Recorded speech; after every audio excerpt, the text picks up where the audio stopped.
കൊടും ചൂടിൽ ക്ഷീരകർഷകരും ചുട്ടുപൊള്ളുന്നു.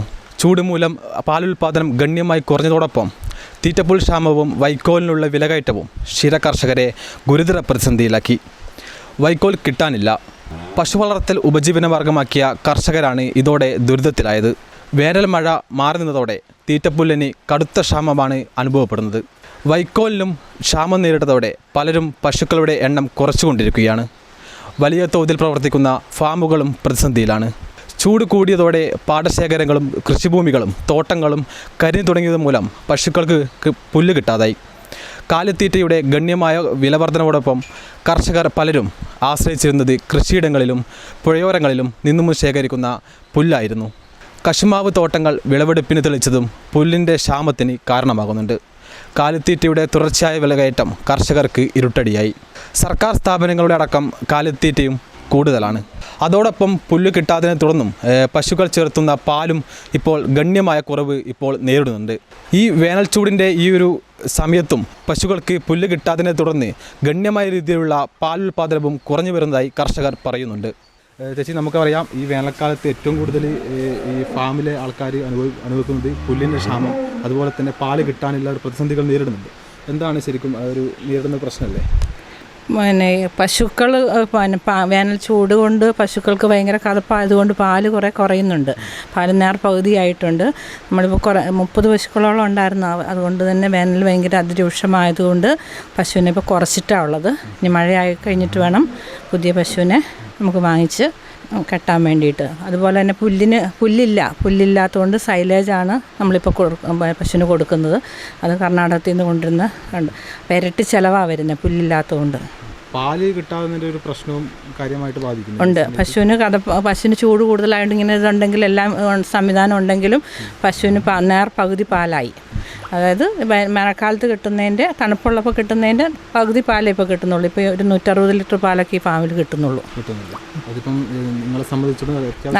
നഷ്ടമാണ്.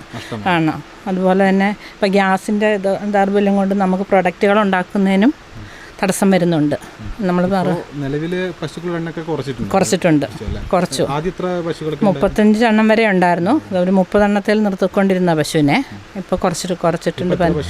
15 എണ്ണേ ഉള്ളൂ ഇപ്പോൾ. പശുക്കൾക്ക് ചൂട് കൂടുന്നതിനുള്ള രോഗങ്ങൾ കൂടുന്നുണ്ട്. പക്ഷെ നമ്മൾ അത്രയും കെയർ ചെയ്യുന്നതുകൊണ്ടാണ് ഈ ഫാമിൽ അങ്ങനെ. സാധാരണ വളർത്തുന്നവർക്ക് അകിടി വീക്കം പോലെയുള്ള രോഗങ്ങൾ കൂടുതൽ വരുന്ന സമയമാണ്. നമ്മൾ വേനൽക്കാലത്താണ് കൂടുതൽ രോഗങ്ങൾ വരുന്നത്. നമ്മൾ വേനൽ ചൂട് കൊണ്ട് പശുക്കൾക്ക് വരും, തീറ്റ തിന്നാതെ അങ്ങനെയൊക്കെ പ്രശ്നങ്ങൾ വരുന്നുണ്ട്. നമ്മളിങ്ങനെ ഇതെല്ലാ സംവിധാനങ്ങളും ഉള്ള ഫാനും എല്ലാ സംവിധാനങ്ങളും ഫാമിലുള്ളത് കൊണ്ടാണ് നമ്മൾ ഇത്രയും തന്നെ പിടിച്ചു നിൽക്കുന്നത്. അതുപോലെ തന്നെ പുല്ല് കിട്ടാത്തതും ഒരു വലിയ വിഷയമായിട്ട് മാറും. പുല്ല് കിട്ടാത്ത വളരെ വിഷയമാണ്. നമ്മൾ കർണാടകത്തിൽ നിന്ന് ചോളം പോലെയുള്ള ഇറക്കുന്നതുകൊണ്ടാണ്. അത് സാധാരണക്കാർക്ക് അതൊന്നും പറ്റുന്നില്ല. ഫാം ആയതുകൊണ്ട് നമ്മൾ സൈലേജ് കൊണ്ടുവന്ന് കൊടുക്കുന്നതുകൊണ്ടും അങ്ങനെ കുഴപ്പമില്ലാതെ പോകുന്നു. പച്ചപ്പുല്ലിൻ്റെ ക്ഷാമം പരിഹരിച്ച് പോകുന്നുണ്ട് ഫാമിലാകുമ്പോൾ. പക്ഷേ ഒരു പശുവിന് 2 പശുവിനെ വളർത്തുന്നവർക്ക് ഭയങ്കര ബുദ്ധിമുട്ടാകുന്നുണ്ട്. എന്നാന്ന് ചോദിച്ചാൽ അവർക്ക് പുറത്തിറക്കി കെട്ടാനും പറ്റത്തില്ല. പുല്ല് ചെത്തി കൊടുക്കാൻ പുല്ലില്ല. അതുപോലെ തന്നെ വെള്ളത്തിൻ്റെ പ്രശ്നമുണ്ട്. വെള്ളം ഇപ്പം എല്ലായിടത്തും കുടിവെള്ളം ക്ഷാമം രൂക്ഷമാണ്. നമുക്ക് താഴെ വലിയൊരു കുളം ഉള്ളതുകൊണ്ട് നമ്മുടെ ഫാമിലോട്ടുള്ള വെള്ളം അതിൽ നിന്ന് കിട്ടുന്നുണ്ട്. വലിയൊരു കുളമുണ്ട് നമുക്ക് താഴെ നനയ്ക്കാനൊക്കെ ആയിട്ട്. അതുകൊണ്ടാണ് നമ്മൾ ഇതാകുന്നത്. സാധാരണ എല്ലായിടത്തും വെള്ളം പറ്റി, അണക്കെട്ടിലൊക്കെ വെള്ളം പറ്റിയോണ്ട് പിന്നെ അതിലും വെള്ളം കുറവാണ്. നമുക്ക് ആവശ്യത്തിന് കിട്ടുന്നില്ല. ശരിക്കും നമ്മൾ ശ്രദ്ധിച്ച് കൈകാര്യം ചെയ്യുന്നതുകൊണ്ടാണ് നമുക്കത് കിട്ടുന്നത്. നേരത്തെ കർണാടകയിൽ നിന്നും ചോളത്തണ്ടുകൾ കൊണ്ടുവന്നാണ് പച്ചപ്പുല്ല് ക്ഷാമം പരിഹരിച്ചിരുന്നത്.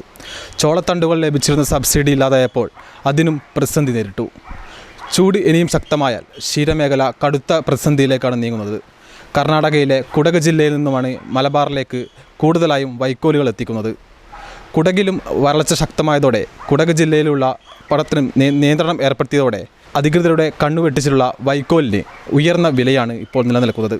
നിലവിൽ തന്നെ കർഷകർക്കും ചിലവനുസരിച്ചുള്ള വില ലഭിക്കുന്നില്ല എന്നുള്ള പരാതിക്കിടെ ഈ കാലാവസ്ഥയും ചതിച്ചിരിക്കുന്നത്. അതുപോലെ തന്നെയാണ് ഏറ്റവും കൂടുതൽ ഈ വേനൽക്കാലത്ത് അനുഭവിക്കുന്നത് ഈ പാല് കിട്ടാത്തതും അതുപോലെ തന്നെ വെള്ളം കിട്ടാത്തതും ഒരുപാട് ഈ കർഷകർക്ക് വളരെയേറെ പ്രതിസന്ധി നേരിടുന്നുണ്ട്. ക്യാമറ പേഴ്സൺ അഫ്ലുവിനൊപ്പം അബ്ദുൾ ബ്ലാത്തൂർ, ഏജനറ്റ്.